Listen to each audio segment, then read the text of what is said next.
헌법재판소가 이렇게 결정을 못하고 흔들리고 있는 데는 자 배후가 있다. 그리고 예, 계획적으로 헌법재판소를 흔들고 있다라고 하는 얘기. 그리고 네, 이런 네. 탄핵 혼란의 배후에 김건희가 있다라고 하는 이제 얘기들 주장이 나오고 있는데 네, 네. 실제로 김건희가 이런 부분에서 개입을 하고 있다라고 지금 추정을 할 수 있습니까? 아니면 또 다른 보이지 않는 손이 작동을 하고 있는 것이냐 이런 부분에 대해서는 어떻게 생각하십니까?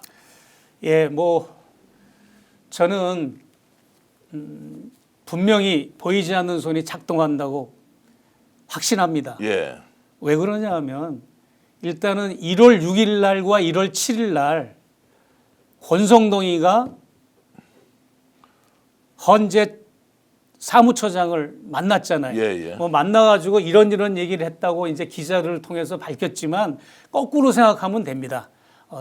오히려 헌재 사무처장을 보이지 않는 위협과 협박을 하지 않았을까 저는 오히려 그렇게 생각을 합니다. 예. 그리고 또 곽정근 사령관과 그 사령관의 부인 되시는 분을 곽정관 사령관의 육사 동기 변호사가 예, 예. 그렇게 회유하고 여러 번에 걸쳐서 회유하고 그런 나쁜 짓을 했지 않습니까? 예. 이런 자들이 지금 대통령 몫으로 윤석열이가 지명한 사람, 국힘당에서 지명한 사람 이런 헌법재판관과 접촉을 안 한다? 보이지 않는 손을 작동하지 않는다? 난 그렇게 보지는 않습니다. 예. 충분히 그러고도 남을 것이고 물증이 없다 뿐이지 심증이 분명하지 않습니까? 그리고 윤석열은 파면을 당하면 어떤 결과냐? 사형 아니면 무기징역입니다. 가만히 앉아서 이자가 사형을 당할 리도 없고 무기징역을 감당할 수 있는 그런 사람이 아니잖아요. 그러다 보니까 아주 미꾸라지같이 생쥐같이 탈옥을 무사히 또 했지 않습니까? 네. 합법을 가장한 탈옥을 해가지고 서울구치소에서 나와가지고 저렇게 이제 기세등등하게 지금 활보하고 있고 암약하고 있는데 이런 상황에서 윤석열과 김건희 또 용산의 대통령실 국힘당의 싱크탱크 또 보이지 않는 이런 손들이 막후에 헌재 위원들을 영향을 미치지 않는다라고 보지는 않습니다. 네. 자, 그러면 이렇게 해서 이제 뒤에서 보이지 않는 손이 움직인다고 하더라도 헌법재판관은 너무나 명백한 이 윤석열 내란 그리고 비상계엄과 관련된 상황을 누가 보더라도 쉽게 판단하고 할 것처럼 왔는데 이 사람들이 실제로 그러면 영향을 받고 있다. 영향을 받아서 지금 움직이니까 6대2, 7대1, 뭐 8대0이 아니라 5대3까지 가는 거 아니냐라고 이제 우리가 추론을 하는 거지 않습니까? 이 사람들이 실제로 외부에서 흔들어대면 영향을 받는다는 것도 너무나 이상한 거 아닙니까?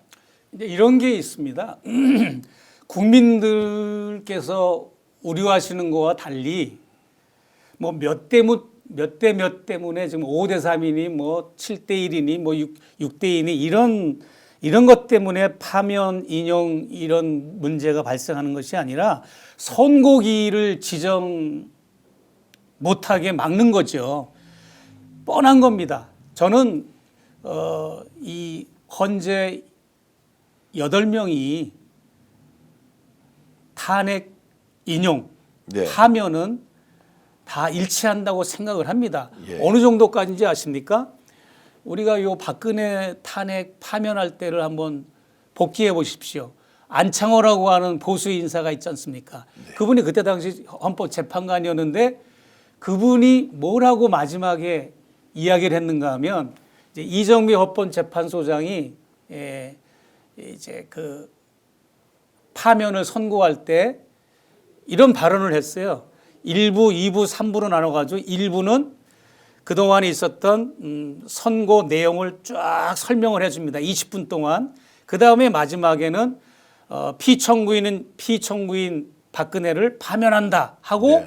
그 다음에는 이제 다른 헌재 재판관들의 추가 의견을 마지막으로 발표하면서 그 파면 선고가 끝났어요. 그때 안창호 재판관의 얘기를 하면서 뭐라고 그런지 아십니까? 안창호 재판관이 이것은 진보 보수의 진영의 문제가 아니라 대통령이 헌법을 수호했느냐 안 했느냐를 우리는 판결했다고 하는 것을 분명히 알아주십시오라고 하는 것을 추가 의견으로 이정미 재판관이 그날 발표했어요. 네, 예, 맞습니다. 그런데 그분은 지금은 또 인권위원장으로 또 보수 이런 성향으로 또 활동을 하잖아요.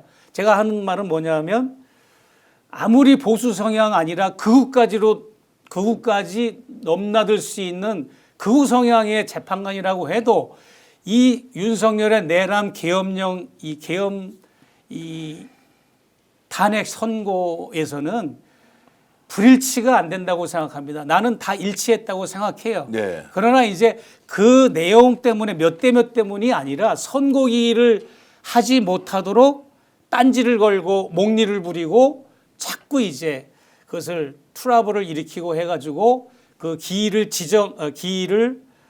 이제 지정을 못하게 하고 이런 행위들을 한다는 거죠. 몇 대 몇으로 뭐 반대 의견을 한다는 것보다도 저는 그렇게 보고 있습니다. 예, 예. 그러면 이제 내용적으로는 8대 0이나 뭐 7대 1 정도일 테고 네, 네. 형식적으로 날짜 지정을 못하게 하는 것이 그렇죠. 이제 지금 생각이시고 그러면 날짜 지정을 하라고 촉구하는 이제 민주당이 네. 내용적으로는 크게 이견이 있을 수가 없다라는 이제 전제로 움직인다라고 보면 되는데 날짜 지정을 하지 않는 것도 심각한 문제지 않습니까? 지정을 하지 않으면 4월 18일까지 가버리면 일단 두 사람은 임기가 끝이 나 버리면 헌법재판소가 사실상 지금 존재 이유가 없어지고 기능을 상실해 버리는데 그렇습니다. 이 문제와 관련해서 박찬대 원내대표가 최후 통첩을 했는데 그 내용 잠깐 들어보시겠습니다. 한덕수 총리가 4월 1일까지 헌법 수호 책무를 이행하지 않는다면 민주당은 중대한 결심을 할 것입니다. 헌법기관인 국회는 헌정 질서를 수호할 책무가 있습니다. 민주당은 이를 위해 주어진 모든 권한을 다 행사하겠습니다. 자, 모든 권한을 행사하겠다는 것은 탄핵을 하겠다는 것이고 탄핵을 하면 말지 일괄로 국민 다 탄핵을 할지 지금 댓글로는 뭐 다수의 국민들이 일괄 탄핵을 해서 민주당이 책임 있게 정치 그리고 국정을 운영하라 이런 의견이 압도적으로 많습니다. 그리고 저희들이 어저께 게시물을 하나 올렸는데요. 지금 이런 내용입니다. 헌법재판소가 오는 금요일까지 윤석열 탄핵 선고를 끝낸다 못 끝낸다라고 할 때 무조건 끝낸다라고 하신 분들이 한 71%가 되고 그리고 못 끝낸다라고 하시는 분이 22%, 잘 모르겠다라고 하신 분이 이제 6% 정도가 되는데요. 무려 11만 명이 지금 저희들이 21시간 전에 올렸는데 네.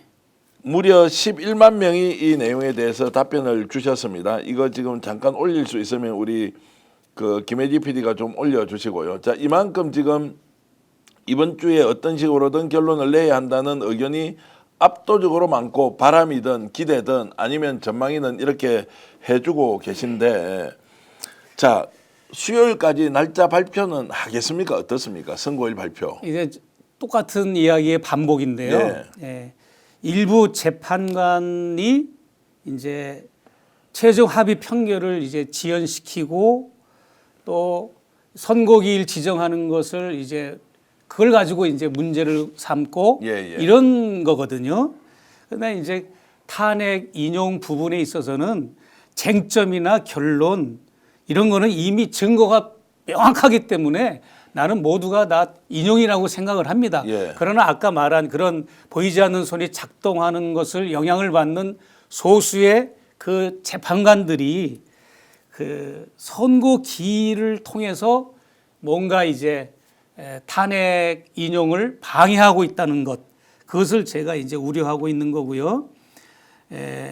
악이라고 하는 것은 훨씬 더 치밀하고 정교하고 서로 연결되어 있는 겁니다.